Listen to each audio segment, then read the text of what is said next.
The question is to the Prime Minister. Which state assets was he referring to yesterday when he said work would begin soon on assessing which, if any of them, would be put up for sale? The Honourable Prime Minister. Mr Speaker, I wasn't referring to any particular state assets, rather the policy. But Mr Speaker, I can assure the member it won't include Telecom, State Insurance, the Tourist Hotel Corporation, New Zealand Steel, Petro Corp, Government Print or the DSC, because that member's already sold those ones. Some people learn from experience, Mr Speaker. Supplementary question, Mr Speaker. They haven't learned from experience. Order. We won't have this going across the House. I've called the Honourable Leader of the Opposition and he'll be shown some courtesy. Supplementary question. Mr Speaker, supplementary question to the Prime Minister. Why even consider selling KiwiBank when 700,000 Kiwis bank with it precisely because it is community and New Zealand owned, retaining its profits in and for New Zealand when the commercial banks, the private banks, take $2.6 million in private profits and send it overseas? The Honourable Prime Minister. Mr Speaker, the government's given no consideration to selling KiwiBank. What I can say is the government has given consideration to putting more capital into KiwiBank because certainly the board of KiwiBank want more capital. The Honourable Leader of the Opposition. Speaker, if the national government is not considering selling KiwiBank, as the Prime Minister has just told us, why did Bill English raise it publicly the day after the budget and privately to the National Party conference 2 years ago? The Honourable Prime Minister. Mr Speaker, because when the Minister of Finance goes to a post-budget function, hundreds and hundreds of people turn up. They ask him questions and seek his advice because they can see from the quality of the budget the man's wisdom and knowledge. And if he gets asked a straight question, he does give a straight answer. Supplementary question, Mr Speaker. Mr Speaker, that was half-hearted. Order. Mr Speaker,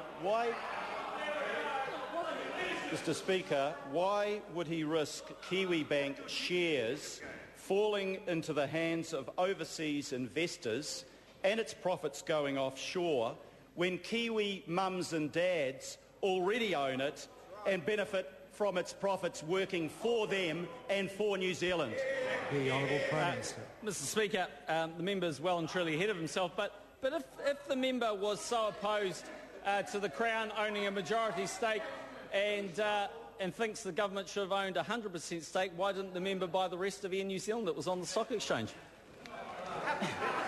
The Honourable Leader of the Opposition. I'm not sure how that's an answer, Mr Speaker. Order. Now, I say to government backbench members on this occasion, I've called the Honourable Leader of the Opposition to ask a supplementary question, and the House wants to hear it. The Honourable Leader of the Opposition. Mr Speaker. Point of order, the Honourable Rodney Hyde. I agree with you, sir, but perhaps it's happened on 3 occasions that the Leader of the Opposition has stood up, and before asking his question, he's actually made a snide comment into the microphone, and I think that's what upsets my colleagues behind me. It's probably a fair order. Order. Order. I think it's a fair point that the Honourable Rodney Hyde has made. I'd ask the Leader of the Opposition to desist from that. Supplementary question, Mr Speaker.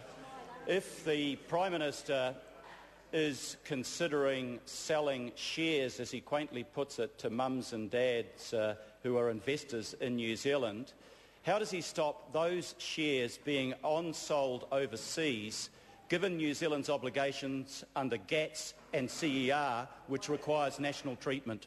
The Honourable Prime Minister. Mr Speaker, well, that's a question the government hasn't tried to answer because actually it hasn't looked at that issue yet. But I can say there are always options. But one option to ensure that would, of course, make sure that Kiwis have more money. That's one thing the budget did. Encourage them to save more. That's another thing the budget did. And encourage them to invest in New Zealand. That's another thing the budget did.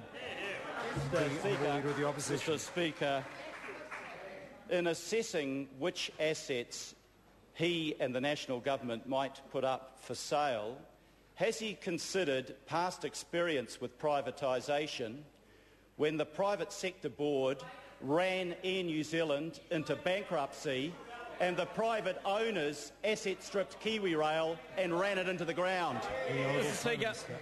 Mr Speaker, the Leader of the Opposition has a fair point. If one is going to consider these matters, one should definitely seek someone who's had experience. Maybe, just maybe, the Minister of Finance and I should come and have a chat with the Leader of the Opposition, because this is the man that sold Telecom, State Energy, the Post Office, Air New Zealand, Tourist Hotel Corporation, New Zealand Steel, Petro Corp, the Government Print Officer, the DFC, the National Film Unit, Rural Banking Finance, Shipping Corp, New Zealand Liquid Fuels, Maui Gas, Sin Gas, Forest Cutting Rights, the Health Computing Service and Communicate New Zealand. If ever a man knows something about privatisation, it's this bloke. Point of order, the Honourable Leader of the Opposition.